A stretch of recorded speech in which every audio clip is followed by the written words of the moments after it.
বলছে double engine সরকার করলে তারা পশ্চিমবাংলা উন্নতি করবে, কি বলবেন?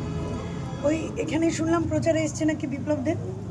হ্যাঁ, ত্রিপুরাতে আমার জন্মভূমি ত্রিপুরা, আমিও ত্রিপুরার নেই। ওখানে একটা স্লোগান আছে, ওইটা 60 কোটি চুটটা এখানে প্রচার করতেছে, আমি শুনছি। হ্যাঁ, কিন্তু ঘটনা হলো যতই ডবল ইঞ্জিন সরকার ত্রিপুরাবাসী দেখছে, যেখানে যেখানে ডবল ইঞ্জিন সবাই দেখে নিয়েছে যে ইঞ্জিনের কি কামাল। এখন ওই আমি ভেবেছি এই কালকে না ওই ফ্ল্যাগ ট্যাগ বাদ দিয়ে ব্যানারে আমি ঘুঁটে লাগাবো। ঘুঁটেতেও পাঞ্জা নিশান আছে, ঠিক আছে? আমরা ঘুঁটে চাপ নিই, কারণ এখন তো ঘুঁটে ছাড়া উপায় নেই, তো গ্যাস নেই, সিলিন্ডার পাওয়া যাচ্ছে না, সবাই এত এত লোক লাইনে। আর এখানের মধ্যে ওই মোটা ভাই বলছে কি যে কোনো সমস্যা নেই গ্যাসের। আসামে চিৎকার করছিল, শুনলাম। তো দেখুন, এইরকম ফেকুর সরকার, একটা জুমলাবাজের সরকার।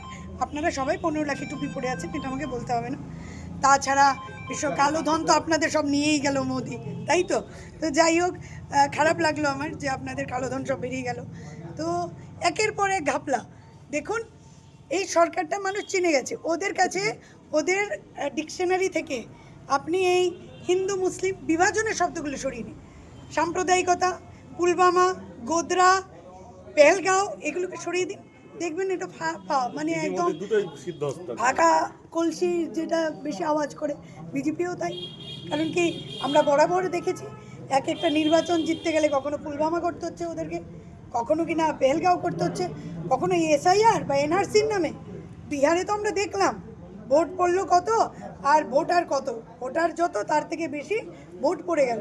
দেখুন, এই চিটিংবাজি আমরা সবাই বুঝেছি। সেটা ইভিএমের কাছে কখনো কেউ বলছে 300 পার, কখনো 400 পার। এখন আমরা চাইছি এই ডাবল ইঞ্জিন সরকারকে পগার পার আমরা পাঠাবো, এটা নিশ্চিত। এসআইআর কি প্রভাব পড়বে?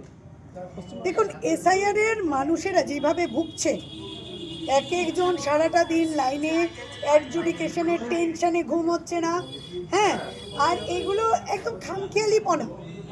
বিভিন্ন যারা প্রতিনিধি ছিল তাদের নামও এসআইআর। হ্যাঁ, বিজেপির মনে ছিল না পঞ্চায়েত মেম্বার করার আগে যে ওরা এসআইআরের তালিকায় পড়বে, এনআরসির তালিকা পড়বে? কী করতে চাইছে এখানে? আরে ভাই, প্রথম এই হিন্দু মুসলমান যে আমরা রোহিঙ্গাদের বের করে দেবো। ওয়ার্ল্ডের, পুরো বিশ্বের ডিকশনারিতে আছে যে 1.5 কোটি রোহিঙ্গা।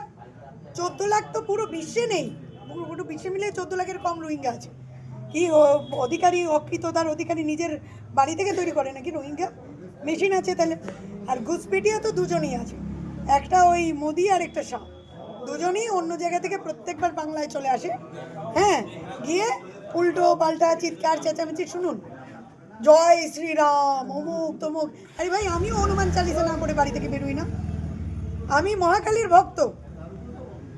আমিও 10 বার, যে আমিও জানি 11 বার রাম নাম করে জয় শ্রীরাম হনুমান বলতে হয়।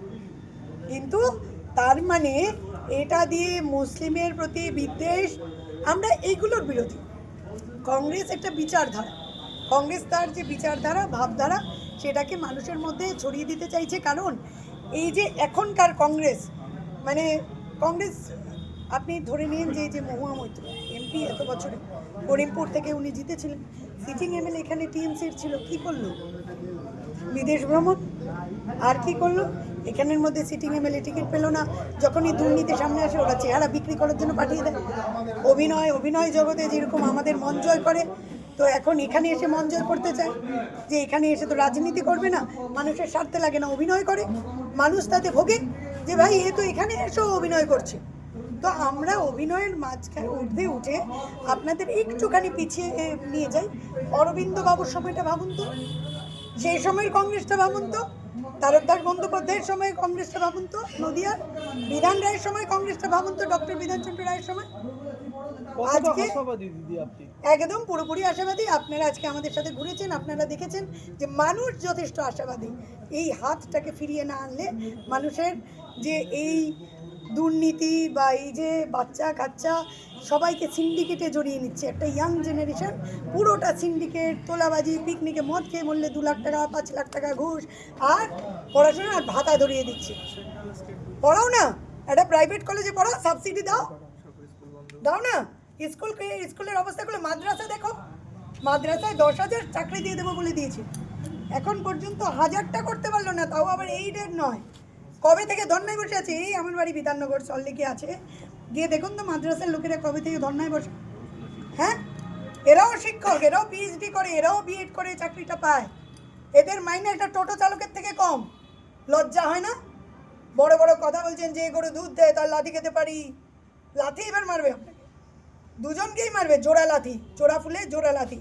বিজে মূল আর টিএমসি 2 ফুল জোড়া লাথি আপনারা খাবেন, প্রস্তুত হন। আপকি বার কোনো ওই আপকি বার মোদী সরকার ফরকার না, আপকি বার অন্তিম সংস্কার, জয় শ্রীরাম। আমরা জানি কী করে রাম নাম সত্য করে জায়গায় পৌঁছাতে হয়। ধন্যবাদ।